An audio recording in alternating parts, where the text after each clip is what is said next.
নমস্কার বন্ধুরা, সবাইকে জানাই স্বাগতম। আমি রত্না ফ্রম রত্না কিচেন। আজকে বানাবো পেয়ারা মাখা। পেয়ারা মাখা আপনারা অনেক রকমের খেয়ে আছেন, তবে আমি বানাবো একটু অন্য রকমের। আজকে বানাবো আমি কলকাতা স্টাইলের পেয়ারা মাখা। আপনারা কলকাতায় ভিজিট করলে একবার হলেও ট্রাই করে দেখতে পারেন, খুবই ভালো লাগে। এখানে এখন প্রথম নিয়ে নিব দুটো আমরুদ, 4টা লঙ্কা, আদা এক টুকরো, ধনে পাতা। লঙ্কাটা আপনাদের পরিমাণ অনুযায়ী আপনারা নেবেন। এখন আমরুদটাকে ভালো করে ধুয়ে রেখেছিলাম, সেগুলোকে এখন ছোট ছোট করে কেটে নিব। আপনারা ছোট বড় করে কেটে নেবেন।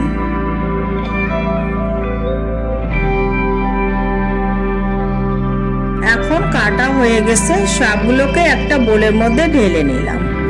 যে আগে থেকে মশলাগুলো রেডি করে রেখেছিলাম সেগুলোকে একে একে ঢেলে দিব।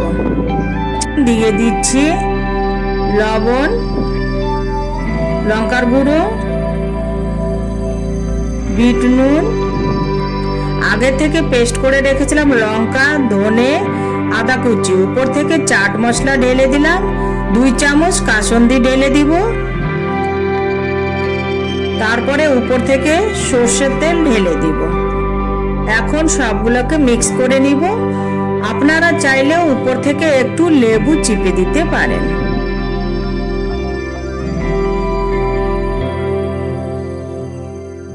দেখুন বন্ধুরা, কত সুন্দর লাগছে। এটা খেতে খুবই সুন্দর। আপনারা এই রকম চাট বানাবেন, খুবই টেস্টি লাগবে।